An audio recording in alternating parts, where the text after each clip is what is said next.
बाकी 2 क्लासों में, ये हमारा जो सीरीज चल रहा था, तो इसमें हमने बाकी 2 क्लासों में ये देखा कि कौन-कौन से दोषों के लिए कौन-कौन सी आहार, विहार और परिहार ज़्यादा फायदेमंद है और कौन से नुकसानदायक है। तो आज की क्लास में हम देखेंगे कि पहले क्लास में हमने देखा वात वालों के लिए, फिर देखा हमने पित्त वालों के लिए, और आज की क्लास में हम देखेंगे कफ वालों के लिए। तो इसमें क्या क्या कवर होगा, तो आज की क्लास में हम कवर करने जा रहे हैं कि कफ प्रकृति या कफ विकृति, कि कफ के बिगड़ जाने से, कफ दोष के इम्बैलेंस होने से जो भी रोग अगर हमको आते हैं तो उसके लिए क्या कर सकते हैं, या कफ की जो प्रकृति है उन जनरल उसको मेंटेन करने के लिए जिस की भी कफ प्रकृति मतलब कफ प्रधान दोषों में हो, वो दोष में भी कफ प्रधान हो सकता है या फिर सिंगल कफ प्रधान भी हो सकता है। तो उसमें क्या करें, हम क्या क्या खान पान करें, क्या क्या चीजों का ध्यान रखें ताकि हम आजीवन स्वस्थ रह सके। तो चलिए शुरू करते हैं। तो उससे पहले मैं आपको ये फिर से एक बार रिकैप कर देना चाहती हूँ कि कफ के गुण क्या क्या है। तो कफ के गुणों में क्या क्या आता है, आप मेरे साथ याद कर सकते हैं। कफ क्या होता है, गुरु होता है, ठीक है, गुरु। Heaviness is one of the predominant quality of kapha. ये हम बाकी 2 दोषों में वात और पित्त में उतना नहीं देखते। कफ का प्रधानतम गुण जो है वो है गुरु, हेवी। फिर क्या है, कफ स्लो है, मंद है, ठीक है। फिर क्या है, कफ शीत है, कोल्ड, कूलिंग नेचर का है, कफ शीत है। फिर क्या है, कफ स्निग्ध है, स्निग्ध मतलब ऑयली, अंगटस, आप समझ सकते हैं। फिर क्या है, कफ स्मूथ है, ठीक है। तो और कफ भारी है, डेंस है। तो ये सब कफ के गुण हुए। तो हम गुण क्यों देखते हैं, हम गुण इसलिए देखते हैं ताकि हम जो भी आहार विहार करें वो उसके ऐसा करें ताकि इन गुणों को ना बढ़ाए। हमारा काम है, अगर हमारा कफ दोष का इम्बैलेंस है तो हमारा मुख्यतः कंसंट्रेशन ऐसा रहेगा कि हम ऐसे फूड्स, ऐसे डाइटरी रिजीम्स फॉलो करें ताकि ये जो कफ के गुण है इसको अपोज करें। अपोज करने से जो भी बढ़ा हुआ दोष है वो धीरे धीरे कम होने लगेगा। तो शुरू करने से पहले मैं बस ये एक बार कोई रिकैप करना चाह रही हूँ कि आप लोगों को याद है मैंने एक बार नाड़ी परीक्षा पढ़ाया था। तो नाड़ी परीक्षा में हम कैसे देखते हैं वात पित्त कफ। हमारे जो मेडिकल साइंस के हिसाब से पल्स के जो पॉइंट्स होते हैं वो मुख्यतः आपको 7 मोटा 7 पॉइंट्स मिलते हैं। क्या क्या, हमारे टेम्पोरल बोन, आपको पता है ये हमारे कान के पास एक टेम्पोरल बोन है। तो टेम्पोरल रीजन में आप देखिएगा, आपके कान के पास कभी सुने होंगे किसी की आंख फरकती है ना, ये जगह पे, ये भी वन ऑफ द पॉइंट्स है। पर नाड़ी परीक्षा के लिए नहीं, मैं इन जनरल पल्स डायग्नोसिस के पॉइंट्स बता रही हूँ, कहाँ कहाँ पे आपको पल्स के सेंसेशन मिलते हैं प्रोमिनेंट, और वो डायग्नोसिस में यूज होता है। नाड़ी परीक्षा का मैं आती हूँ, मैं पहले पल्स के पॉइंट बता रही हूँ। टेम्पोरल रीजन में आपके आंखों के आईब्रो के पास टेम्पोरल रीजन में आप देख सकते हैं। फिर हमारे कैरोटिड आर्टरी, आपको पता है कैरोटिड आर्टरी वो आर्टरी है जो हमारे हार्ट से लेके ब्रेन सेल्स को सप्लाई करती है ब्लड। तो कैरोटिड आर्टरी यहाँ पे भी आप पल्स के सेंसेशन देख सकते हैं। फिर आते हैं आपका ब्रैकियल आर्टरी, ये हमारा हाथ है, ब्रैकिया, ठीक है, बाइसेप्स ब्रैकी, ट्राइसेप्स ब्रैकी, यहाँ पे हम देख सकते हैं जहाँ पे जॉइंट होता है। ये जो जॉइंट है, ये जगह यहाँ पे भी आप रखेंगे तो आपको पल्सेशंस दिखेंगे, ब्रैकियल आर्टरी। और दूसरा जो सबसे प्रोमिनेंट है जहाँ पे हर डॉक्टर, हर वैद्य इजीली देख पाते हैं और हमारे लिए भी सबसे फिजिबल होता है, वो होता है रेडियल आर्टरी, ठीक है। रेडियल आपको कैसे समझ आएगा, कोई क्या करते हैं, गलती कर देते हैं, अल्नर आर्टरी पे चले जाते हैं। तो अल्नर क्या होता है, ये हमारा रेडियल बोन, ये हमारा अल्नर बोन। कैसे याद रखते हैं, थंब मान लीजिए, मेन जो घर के जो मुखिया है वो थंब, वैसा हम दिखाते हैं ना, जब भी हमको अच्छा बोलना हो तो भी थंब दिखाते, ये थंब घर के मुखिया के रिप्रेजेंटेशन। तो आप समझ सकते हैं रेडियल मतलब जो ऐसा मेन जैसा, ठीक है। तो थंब के साथ जो इस साइड पे कनेक्टेड है इस भाग में, तो ये रेडियल हो जाएगा, ठीक है। तो रेडियल आर्टरी पे नाड़ी परीक्षण सबसे बेस्ट होती है, तो हम ये देखेंगे।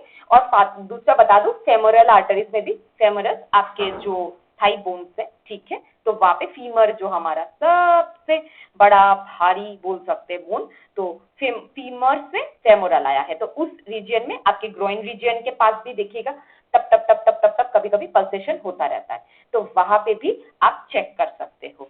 और फिर पोस्टीरियर टिबियुला, आप जानते हैं आपके दो बोन से लोअर लेग में टिबिया एंड फिब्यूला, तो एंकल में टखना पे देखिएगा कभी कभी पल्सेशन दिखते हैं, तो वहां पे भी आप देख सकते हैं आपके पल्सेस।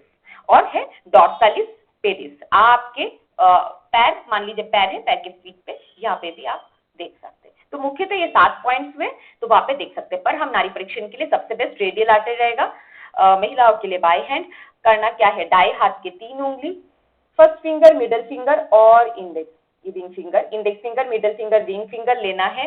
रखना किधर है, रेडियल आर्टरी पे रखना है। ऐसे रखने के बाद आप थोड़ा देर 1 मिनट तक घड़ी देख के और आप फील करना कि आपके हार्ट बीट क्या है। हार्ट बीट का इन जनरल जो रेंज है, normal range of heart beat है 60 to 100, ठीक है, पर एवरेज ह्यूमन हार्ट बीट है 70 to around 72 beats per minute, पर नॉर्मल 60 to 100। तो जिन भी लोगों का हायर साइड में रहता है या ऐसा लगता है ना पूरा सांप जैसा चल रहा है ना, सांप जैसा, ऐसा मतलब बहुत ही feeble irregular type of heart beat 80 to 100 के बीच में, तो वो बात पकड़ते हैं। पर वो अगर आपके इंडेक्स फिंगर, जो आपका ये फिंगर है थंब के बगल में, इसमें अगर आपको फील हो रहा है सेंसेशन, तो मतलब बात प्रधान। मिडिल फिंगर इसमें फील हो रहा है तो पित्त प्रधान, और इसमें स्वान लाइक, ठीक है, हंस जैसा, ये जो रिंग फिंगर है जिससे हम टीका करते हैं, इसमें अगर आपको फील हो रहा है तो ये कफ प्रधान जैसा स्मूथ। तो कितना रेंज में आपको हार्ट बीट लगेगा, आराम आराम से अराउंड 60 to 70 आप पकड़ सकते हैं बीट्स पर मिनट, वैसा रहेगा। एकदम रेगुलर, हल्का सा कैसे हंस की चाल होती है वैसा फील होगा। पित्त वालों के लिए कैसे मंडूक, फ्रॉग जैसा जंपिंग जंपिंग जंपिंग, ये बीच में वो ज्यादा फील होगा तो पित्त, और पहली वाली उंगली में आपको स्नेक जैसा, सर्प जैसी गति फील होगी अराउंड 80 to 100, तो आप समझ सकते हैं बात प्रधान। ये रहा नाड़ी का जस्ट बेसिक परीक्षण, ये हेल्प करता है प्रकृति डायग्नोसिस में। तो ये सब तो मैं पहले पढ़ लिया, तो बस हम अभी जस्ट देख ही रहे थे। तो अगर हमें किसी को बताना हो तो कफ कैसा होगा, कब गुरु होगा, हेवी होगा, कब धीमा होगा, मंद होगा, स्लो होगा, कब शीत होगा, कोल्ड होगा, कब स्निग्ध होगा, ऑयली होगा, कब स्लाइमी भी होगा, ठीक है, चिपचिपा सा, जिसकी वजह से जो सर्दी खांसी बलगम की समस्या है वो कफ प्रधान होने की वजह से होती है, ठीक है। स्लाइमी होगा, कफ डेंस होगा, कफ सॉफ्ट भी होगा, और कफ स्थिर भी होगा, कफ में चलगुल नहीं है, ठीक है, कफ स्थिर है। तो ये सब आप याद रखिएगा। और पंचमहाभूत कौन कौन से हैं, पंचमहाभूत पृथ्वी और जल, पृथ्वी और जल मिलके पंचमहाभूत से बने हुए हैं कफ, ठीक है। ये हुआ रिकैप। अभी चलिए हम चलते हैं कौन कौन से रसा, षड्रसा में कौन कौन से रसा बेस्ट रहेंगे। बेस्ट में रहेगा कटु पित्त कषाय। तो देखिए षड्रसा में पहले हम फिर से षड्रसा का सीरियल वर्डर ये कर लेते हैं, मधुर आम्ल लवण कटु तिक्त कषाय, ठीक है। तो लास्ट के जो 3 है कटु तिक्त कषाय, कटु मैंने ग्रुप में भी भेज दिया था, कटु मतलब स्पाइसी, जो कि मिर्ची बहुत ज्यादा तीखा जो खाना होता है, जिसको खाने के करते हैं, ठीक है, बहुत ज्यादा सलाइवेशन हो जाता है जब हम कटु खाते हैं, बहुत ज्यादा स्पाइसी, जैसे कि मिर्ची, ब्लैक पेपर खा रहे हैं आप, तो वो आएगा आपके कटु रसा में। फिर तिक्त बीटर रसा, जैसे कि करेला, नीम। फिर आएगा कसाय रसा में, जो कि कसेला है, जिसको खाने से आपके मुंह का स्वाद कैसा कसेला कसेला हो जाता है, जैसे कि हरड़, पान, कभी कभी कच्ची अनार, वो सब कसेला रसाय का है। तो ये 3 जो रस है कटु तिक्त कसाय, ये हमारे कफ के लिए सबसे बेस्ट रहेंगे। तो बचे कौन, मधुर आम्ल लवण। तो ये जो पहले 3 रसा है मधुर आम्ल लवण, वो कफ को भारी कर देंगे, कफ को बढ़ा देंगे। क्यों, क्योंकि मधुर रस इटसेल्फ भारी है। देखिए कफ का गुण भी हैवी है, गुरु है, भारी है, डेंस है, स्थिर है, तो मधुर रस के पास भी ऐसे ही गुण है।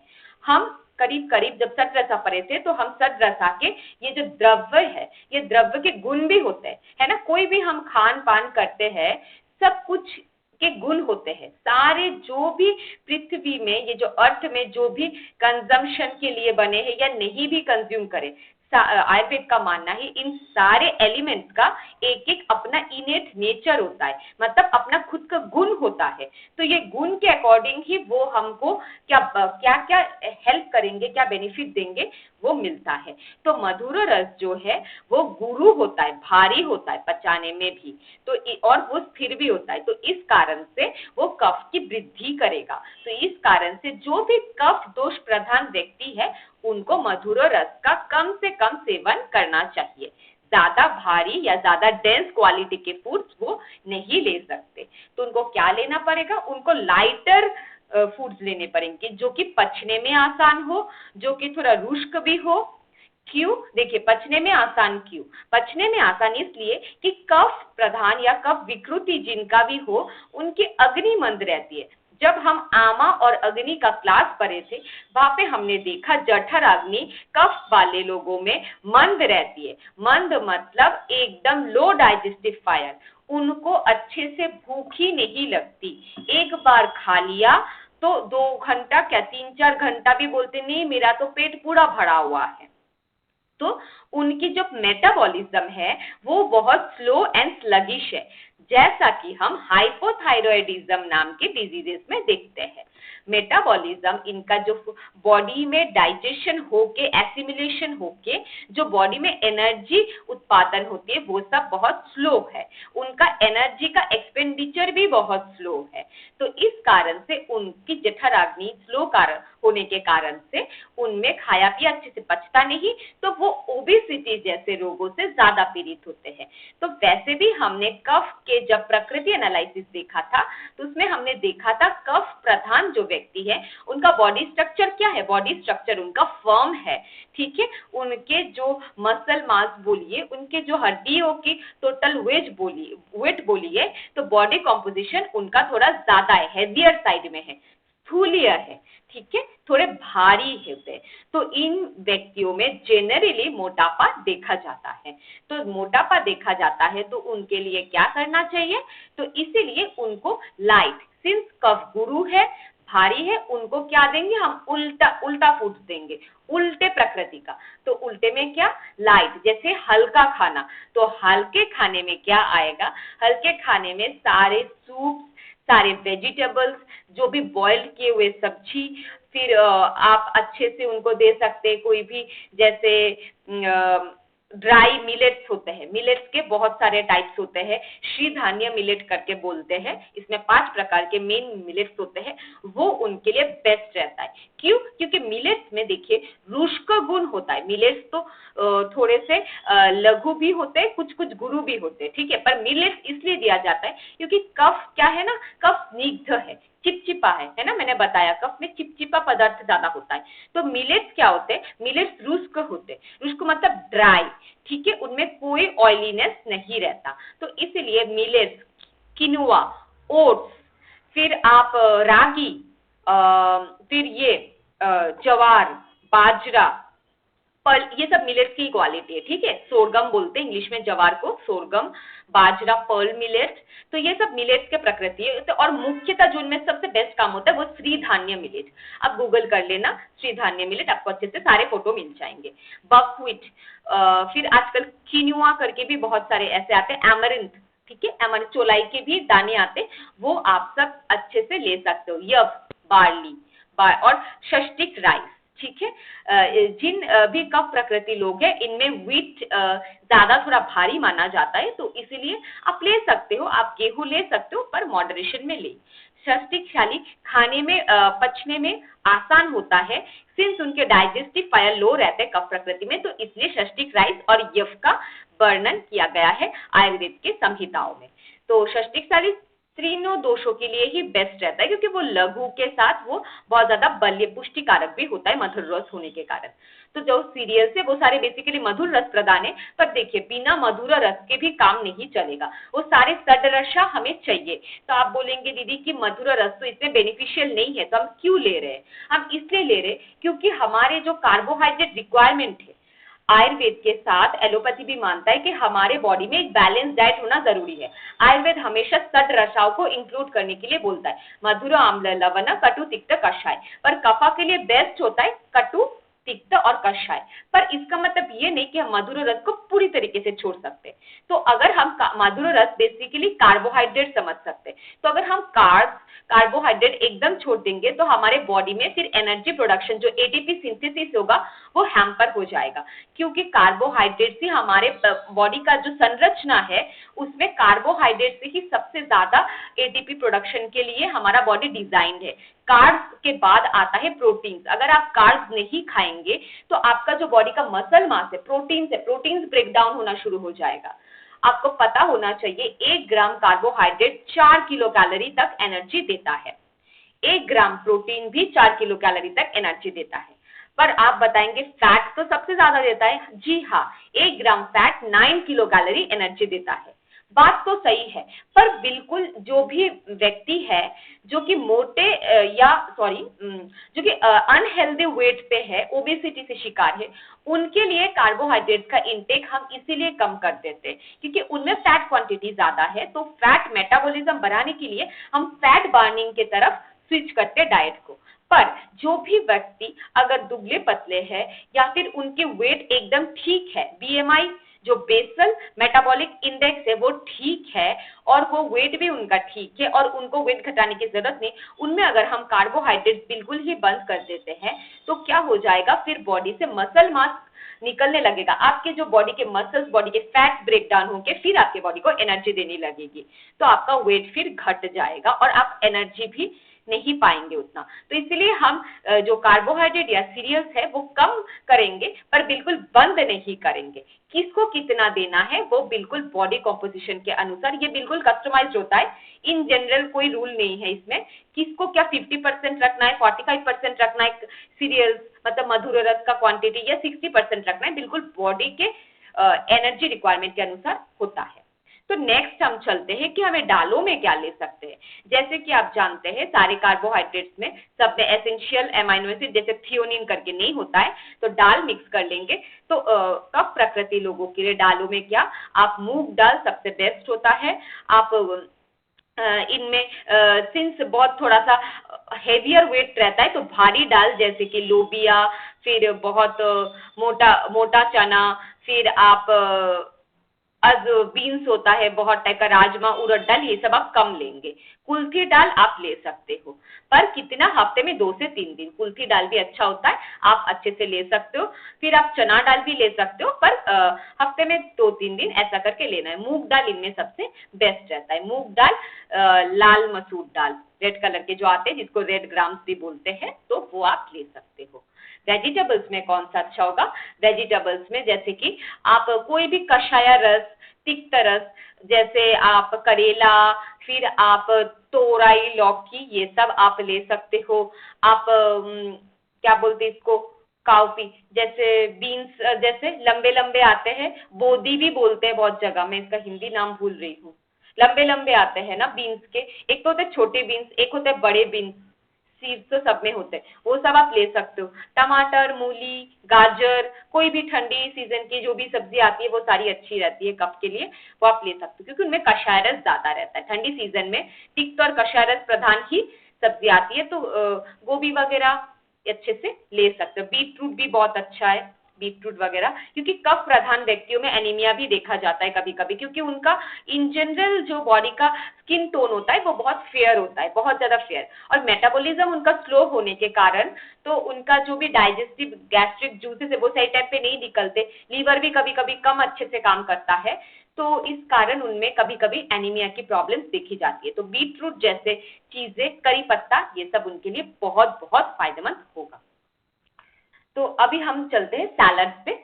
तो सैलड्स में क्या ले सकते हैं, जैसे कि मूली, गाजर, ठंडी सीजन में जो भी आती है, चुकंदर, मूली, गाजर, मेथी के पत्ते, मूली के भी बहुत सारे लोग माइक्रोग्रीन्स उगाते हैं। माइक्रोग्रीन्स मतलब जो भी आप छोटे जैसे सीड्स है ना, सीड्स को भिगा दिया, भिगाने के बाद आप किसी ऐसे ही रख दीजिए पॉट में, और फिर थोड़े थोड़े नए नए पौधे आएंगे ना, अंकुरित होके छोटे छोटे छोटे छोटे छोटे छोटे। तो ये जो माइक्रोग्रीन्स है, कोई मेथी के दाने भिगा के, कोई धनिया के पत्ते भिगा के, कोई मूली के बीज, कोई चौलाई के बीज, कोई फिर और भी आते हैं अलसी के बीज, फिर और भी टाइप के माइक्रोग्रीन्स आते हैं। कुछ भी का माइक्रोग्रीन आप बना सकते हो, जो भी आपके घर में सीड्स अवेलेबल है बस भिगा के डाल दो। थोड़े दिन बाद जो छोटे छोटे छोटे छोटे पौधे, जैसे हम नवरात्रि में जौ आता है ना, कैसे जौ बनाते, फिर जौ का कटिंग करते, माता को चढ़ाते, तो वैसा ही माइक्रोग्रीन्स बहुत अच्छे रहते हैं कफ के लिए। तो आप और क्या क्या ले सकते हो, सबसे बेस्ट 2 सब्जियां देखी गई है कफ में, वो रिसर्च स्टडी बता रही है, वो है red and yellow bell pepper. वो क्या होता है, लाल और हरा तो अच्छा है ही, हरा और लाल कैप्सिकम। हरा और लाल कैप्सिकम में ऐसे फाइटोकेमिकल्स पाए गए हैं, ऐसे रिच फ्लैविनॉइड्स पाए गए हैं जो कि कफ में जो स्थूल्य होता है ना, जैसे आप समझ सकते हो ओबेसिटी का जो टेंडेंसी है उसको कम करने में। स्थूल्य का बहुत सारा रीजन इन्फ्लेमेशन भी देखा गया है बॉडी में, ठीक है। बॉडी में इन्फ्लेमेशन मतलब बॉडी में ऑक्सीडेटिव स्ट्रेस। ऑक्सीडेटिव स्ट्रेस आप ऐसा समझ लो कि बॉडी में ना बहुत ज्यादा फ्री रेडिकल्स का मतलब चलन हो रहा है।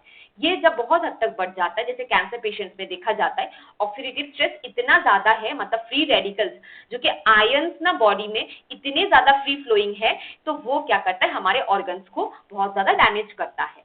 तो ये चीज red and yellow bell peppers, वो जो लाल और येलो कलर का कैप्सिकम जैसा आता है, देखने में बड़ा सुंदर है, खाने में उतना टेस्टी नहीं है, तो वो बहुत अच्छा होता है। फिर आप ककरोल ले सकते हो। ककरोल जैसे कि कांटेदार होता है, इसको तो कोई एक जन बोले थे पिछले क्लास में इसका नाम हिंदी, वो भी आप ले सकते हो।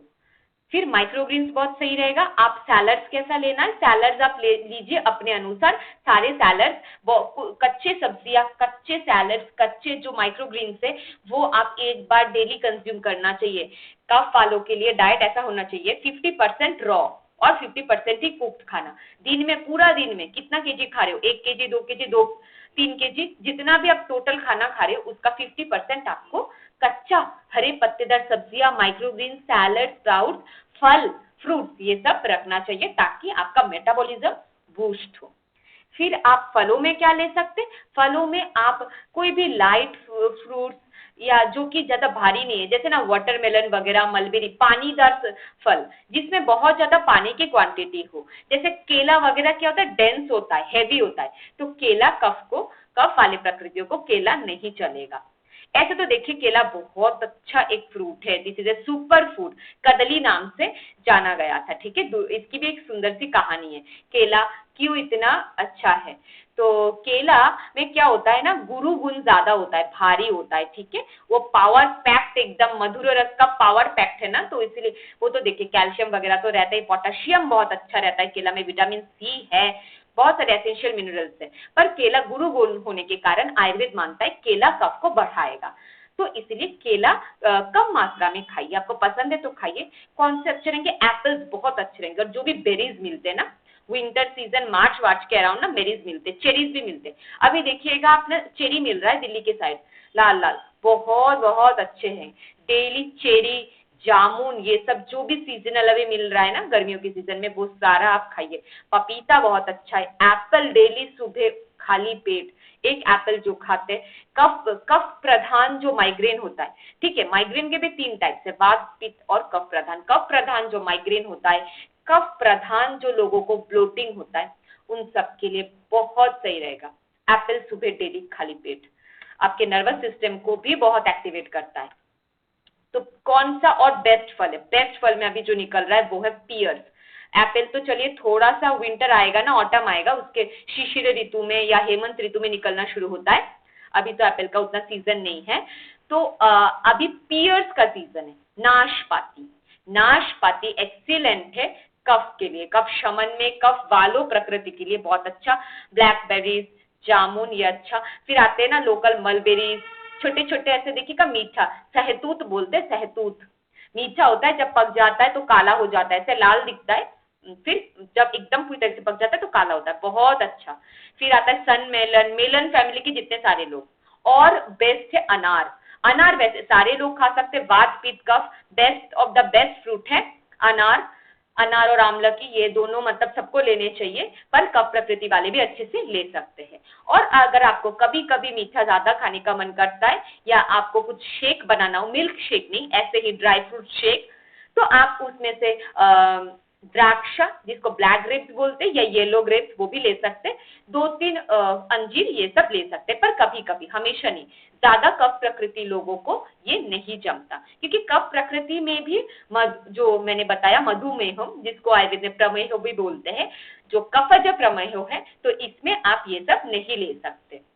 इसमें आप अंजीर, ये सब, फिर डेट्स, खजूर, ये सब आप ज्यादा नहीं ले सकते। और तो फिर आपके लिए बेस्ट और क्या रहेगा, बेस्ट स्पाइसेस में चलती हूँ घरेलू नुस्खे में, अजवाइन भी बहुत अच्छा रहेगा, अदरक, फिर आपको लहसुन, प्याज, जो भी गर्म तासीर के ना, कफ क्या है, शीत है, तो उष्ण तासीर के जो भी आप हर्ब्स आपके किचन में पड़े हुए हैं जानते, वो सब बहुत अच्छा रहेगा। लौंग, ब्लैक पेपर, काली मिर्च गोल की, वो बेस्ट रहेगा। एक चूर्ण आता है त्रिकटु चूर्ण, त्रिकटु चूर्ण में पिपली, शुंठी और आपका आता है ब्लैक पेपर, ठीक है, ये मिला के बनता है, तो ये बेस्ट रहता है त्रिकटु चूर्ण। उसका रस ही है कटु प्रधान, ठीक है ना, थोड़ा गरम तासीर का है, वो थोड़ा कटु प्रधान है, मतलब स्पाइसी है, थोड़ा सा जलेगा, तो वो कफ वालों के लिए भी, जिनको भी ऐसा लगता है ना पेट भारी है, खाना पच नहीं रहा है, आपको हमेशा इनडाइजेशन जैसा फीलिंग रहता है, तो वो खाने के साथ मिला के लेते हैं तो बहुत अच्छा रिजल्ट मिलता है। और फिर सबसे जो और एक आयुर्वेद में बताया गया है कफ के लिए बेस्ट ऑफ द बेस्ट है, वो है मधु। हालांकि डायबिटीज वालों जो भी है उनके लिए थोड़ा सावधानी से लेना चाहिए, पर मधु, मधु बहुत बहुत कफ शमन में एक नंबर। तो जो भी देखिएगा सर्दी खांसी से पीड़ित है, जिनको भी बहुत लो इम्यूनिटी रहता है, बहुत सीजन चेंज होती है सर्दी खांसी हो जाता है, तो वो तुलसी और मधु का सेवन कर सकते हैं। अगर वो डायबिटीज नहीं है तो आप डेली भी थोड़ा थोड़ा थोड़ा थोड़ा आप ले सकते हो। अगर मधु थोड़ा सा लीजिएगा, तुलसी के 4-5 पत्ते लीजिएगा या रस निकाल के आप लीजिएगा, तो आप इन जो कफ जनित जो प्रॉब्लम है, सर्दी खांसी ज्वर, उससे बचे रहेंगे इन जनरल भी। और एक बता देती हूँ, यहाँ पे लिखा नहीं है, वो है गिलोय। गिलोय जिसका नाम ही है अमृता, ग्रंथ में उसको अमृता के नाम से बताया गया है। गिलोय ऐसा एक मतलब क्या बोले, anti inflammatory, anti bacterial, anti fungal, फिर एंटी र्यूमेटिक, मतलब इतने गुण है ना गिलोय के, मैं जितना कहानी उसकी बताऊं उतना कम है।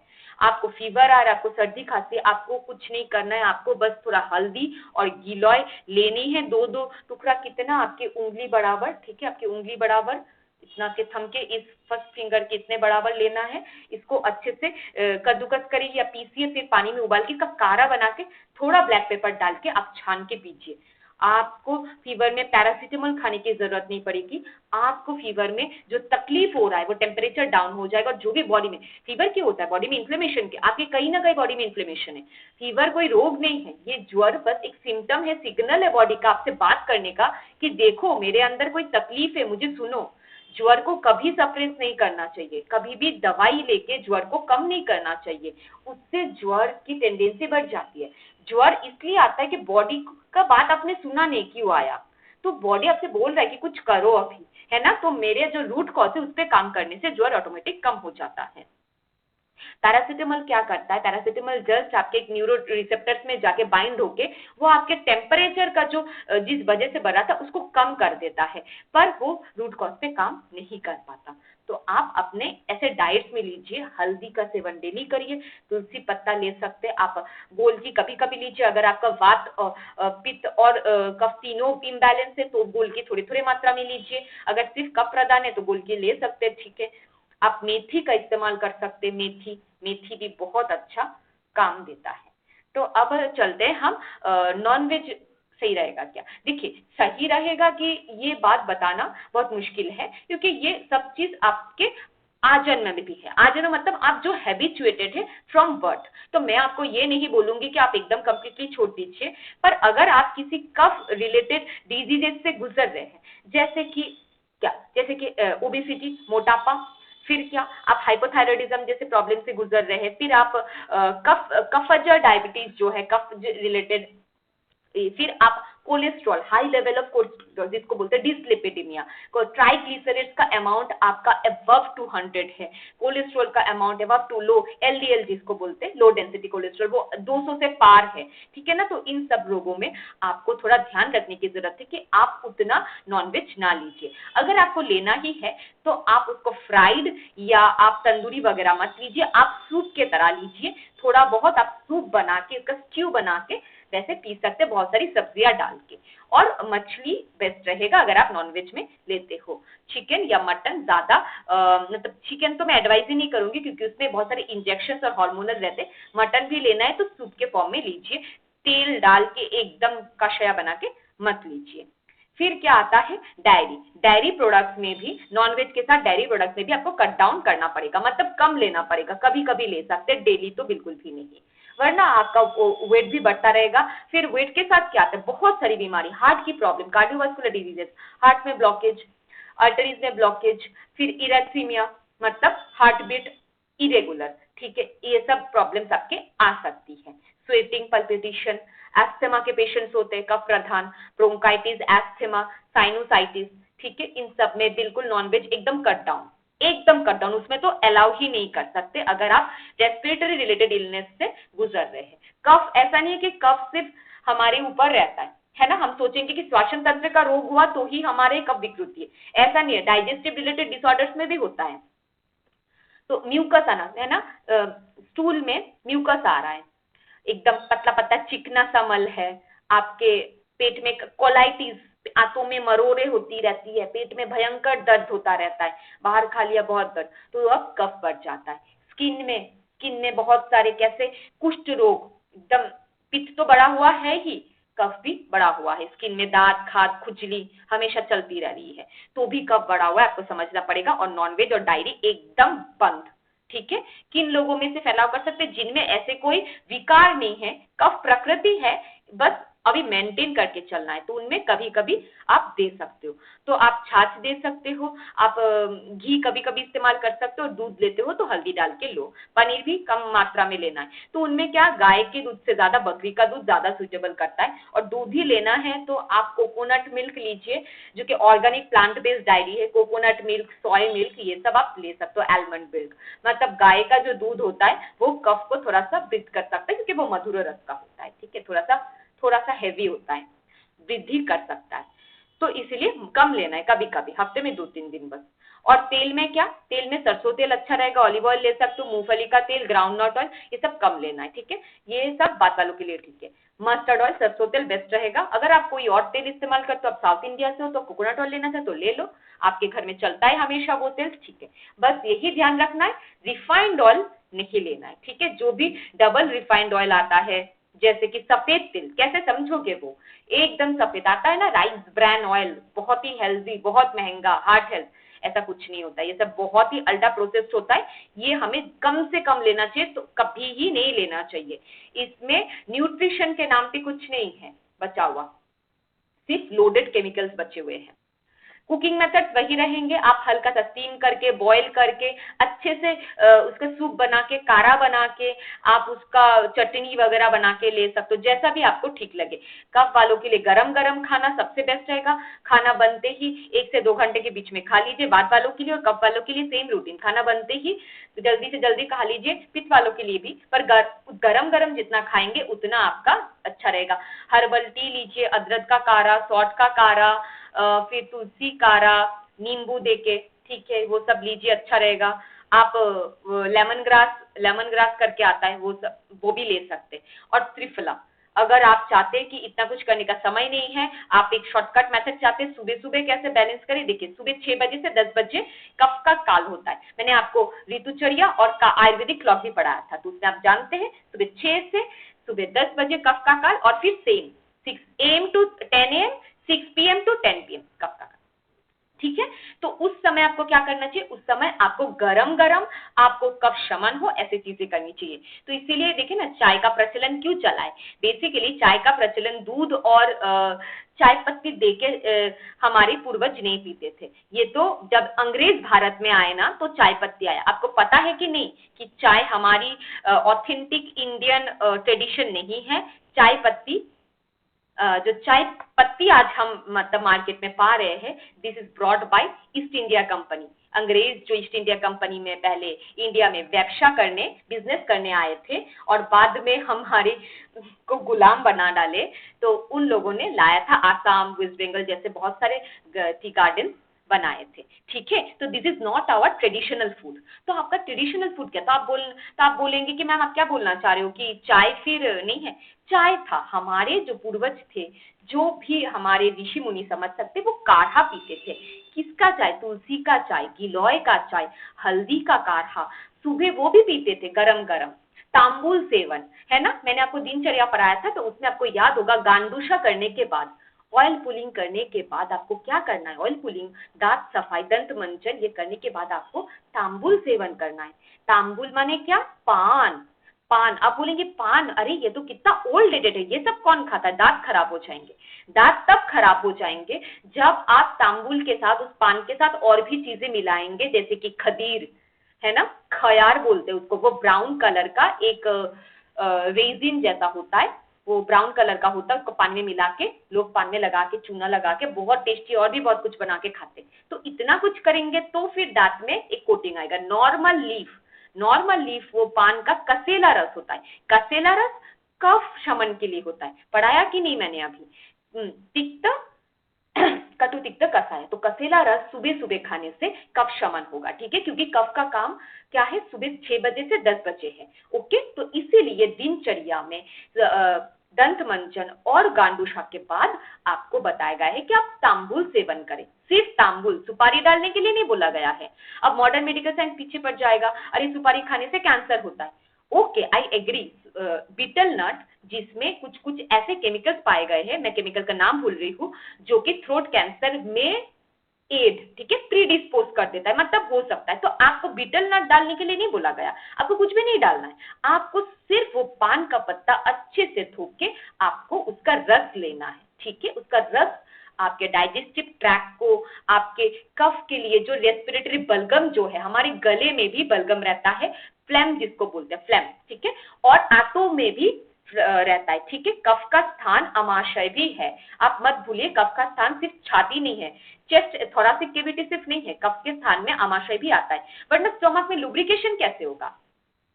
कफ के भी तो 5 टाइप है ना, क्लेदक कफ लुब्रिकेशन कैसे करेगा अगर कफ ही नहीं रहेगा? आपके संधियों में, जॉइंट में लुब्रिकेशन कैसे होगा? साइनोवियल फ्लूइड कैसे आएगा? कफ नहीं रहेगा। तो ऐसा नहीं, कफ सिर्फ थोरासिक कैविटी में, चेस्ट रीजन में रहता है, बाकी जगहों में भी काम है। तो इसीलिए तांबुल सेवन से आपका कफ वो उस टाइम पे जब बढ़ा हुआ होता है, सुबह के टाइम पे कम होगा। तो और क्या, शुंठी का काढ़ा, शुंठी मतलब dry ginger, best of the best है, बात को भी कम करेगा, जिसको भी गैस ब्लोटिंग भी रहती है वो भी ले ले, या अजवाइन का काढ़ा, वो सब भी लेते थे। कुछ नहीं समझ आया तो त्रिफला ले लो भाई, बेस्ट है, तीनों दोष शमन हो जाएंगे। हरितकी, विवातकी, आंवला, त्रिफला ये बन के मिला हुआ है। सुबह खाली पेट आप ले सकते हैं, आप शाम में भी ले सकते हैं, रात में भी ले सकते हैं, खाने के बाद भी हम देते हैं, depending on the problem that the person is suffering. क्या दोष, क्या रोग से पीड़ित है, या क्या करना चाहता है वो आदमी, उस हिसाब से त्रिफला दिया जाता है।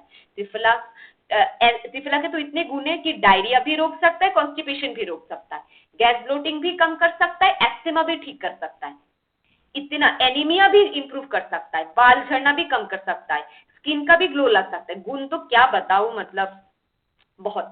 तो अगर आपको कुछ ना समझ आए, सुबह खाली पेट 15 ml गर्म ल्यूकवार्म वाटर के साथ आप डेली ले सकते हो। कितना दिन? 14 डेज लो, फिर बंद करो। तो और इन जनरल क्या रूल्स रहेंगे? इन जनरल में क्या करेंगे हम, देखें वो तो कॉमन रूल है, थंब रूल। आपको तला भुना, आपको पकोड़ा, नीमकी, समोसा, डेली एक ही चीज ठंडा खाना, वो नहीं खाना है। आपको भारी भोजन नहीं करना है, आपको खाना पचने की बाद ही आपको खाना है। तो और जो भी मिताहार के रूल से ग्रंथों में पढ़ते हैं वो प्लीज फॉलो करने का कोशिश कीजिए, अपने जीवन में उतारिए। और सबसे बड़ी बात कि आप थोड़ा स्ट्रेस फ्री रहने का भी कोशिश करिए। जैसा मैं हमेशा बताती हूँ, स्ट्रेस के कारण भी हमारे दोष बिगड़ जाते हैं। बात तो बिगड़ता ही है, और जैसे ही बात बिगड़ता है तो सबसे पहले बाकी दोषों को धक्का मार के अपनी जगह से हिला देता है।